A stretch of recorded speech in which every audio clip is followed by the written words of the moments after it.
Okay, so let me take this in real quick.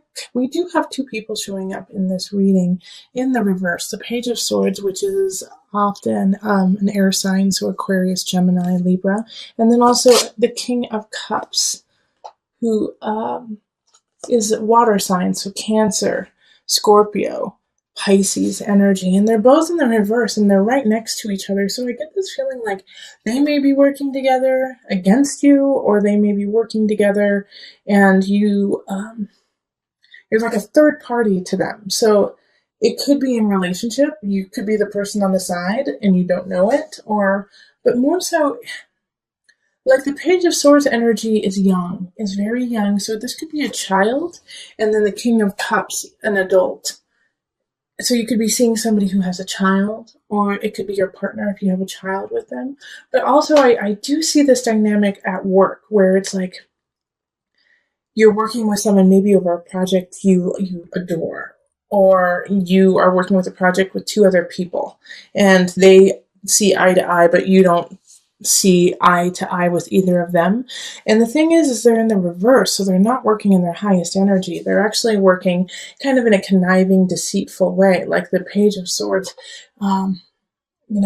might just call you names and be really immature and be like, oh, are you a slowy slowpoke? Like that is what a 5-year-old would say. And we're working at a corporation. So, this Page of Swords you could find really annoying. And then the King of Cups energy could be really moody, could be emotionally all over the place, could be really like, oh, I love you, you were such a great person. And then flip on you the next minute and be like, why don't you care about me? You're never there for me.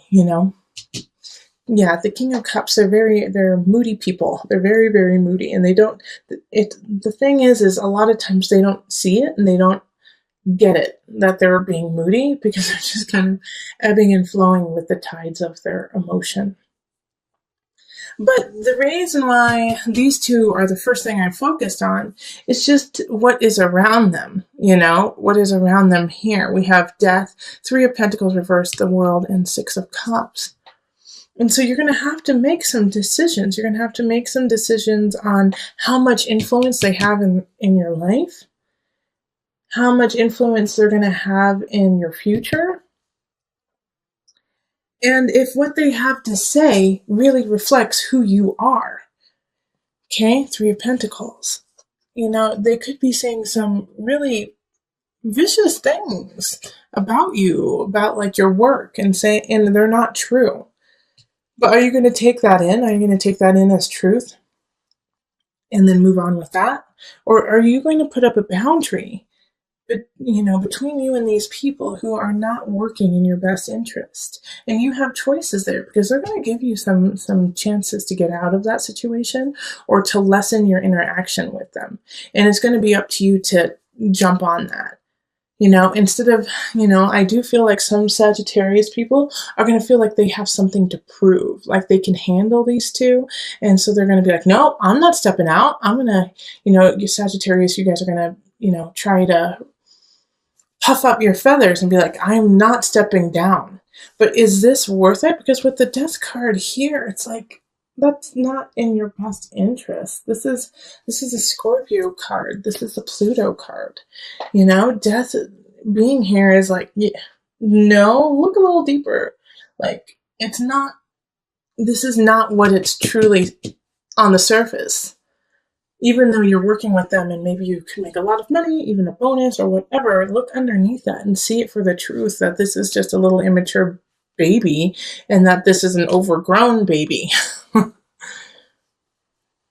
And if you put all your focus into this situation, then you're going to lose out on other people who are ready to exit your life if you don't show them some attention. Knight of Staffs. And this is a fellow fire sign. So Sagittarius, Leo, who am I missing? Sagittarius, Leo, Aries. Like there's somebody here who wants your attention, who's worthy of it. And so you need to step up into that and say, oh my gosh, you're awesome. I'm so sorry. I've been so sidetracked with some babies. And there's a future with them. There's a future with them that there's this connection. It's like you look in their eye and it's like zap, yep. It's passionate, it's energetic. You feel alive with them. And if you're in a really solid relationship, and so you're not even in this realm of looking for somebody, this is you. This is a Knight of Staves. This is you. Fire. Get out of that situation so you can start a new beginning. And you have to take those steps to get to your future, to get to the world. Which is like, this is the end and the beginning, 21.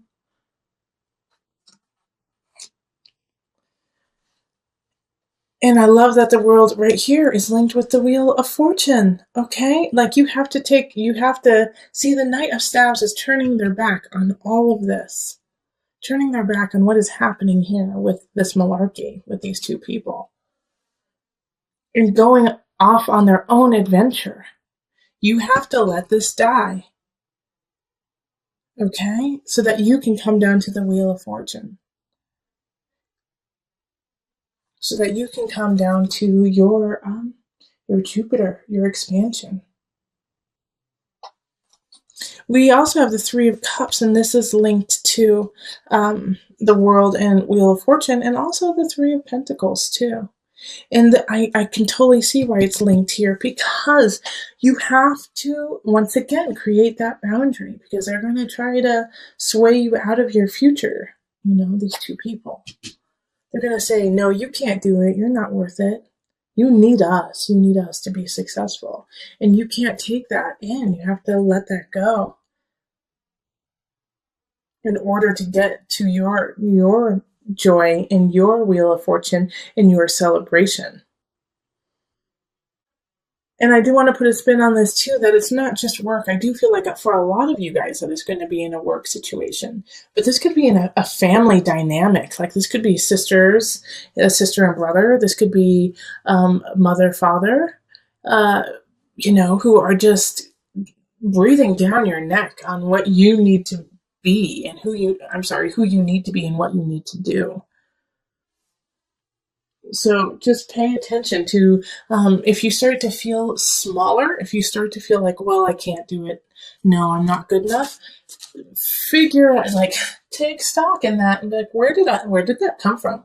Where did that self-doubt come from? Who seeded that within me? Bing, bing, bing, bing, bing. Page of Swords, King of Cups. This could be a spouse and a child, This could be your husband, wife, and your son or daughter. Not saying that they're bad and that you need to cut them out, but you do need to sometimes create boundaries even in the family setting so that they do not rule over your soul. Okay, so we're going to pull from the Mother Wisdom deck for some added guidance. Mountain, Presence. The same cards keep popping up in the Mother Wisdom deck. I'm pretty sure another sign got this. Mountain. All right, let me read you just a tidbit from it. But stay strong like a mountain. And presence. This really speaks to also the collective reading of looking forward.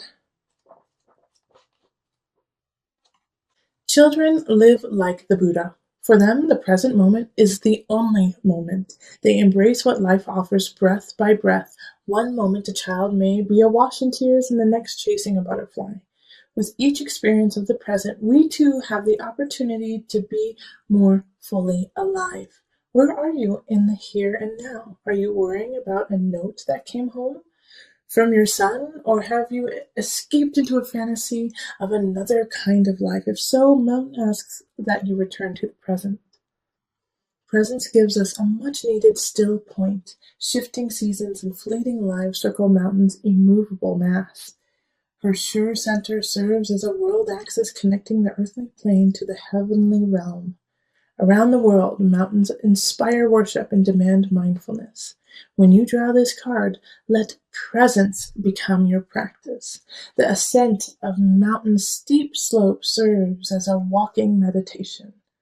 If you are not present, you will slip and fall. If you fixate on conquering the peak, you will miss the flowers along the trail. Cultivating an awareness of each step allows anxieties to drift away.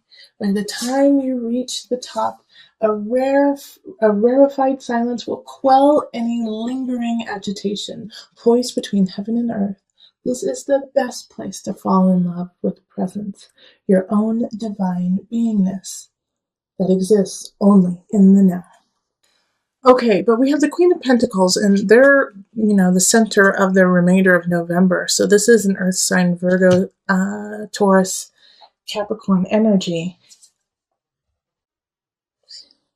And since I picked this extra card, the gift, I really feel like they're a gift to you. They're going to kind of help you in connecting yourself to a new beginning, a financial wealth beginning, something that, could create a new future for you. But however, the only way that this is going to come in is if you don't stand idle with fear. Okay, the Nine of Swords is looking at fear, taking it, being right in front of it and dealing with it instead of standing frozen. Don't freeze up, unless you're planning, take time to plan. I love planning. I have a lot of Virgo. But the Nine of Swords is like you can't freeze in the face of fear. And the Queen of Pentacles, I think, may be offering you a situation, a new job, a new relationship that will lead to a plethora of abundance. But you have to take the first step. Nine of Swords. Even though you're scared, you're going to have to quit that job. Even though you're scared, you're going to have to finish that project and move on. Ten of Swords it's an ending. There's something happening in career and work. And if you listen to my November reading for you, then you would have known that I focused a lot about work and relationships within the work environment. And so this is saying, yeah, it's time to let it go. Something's not working. You gotta cut ties so that you can have this gift come in.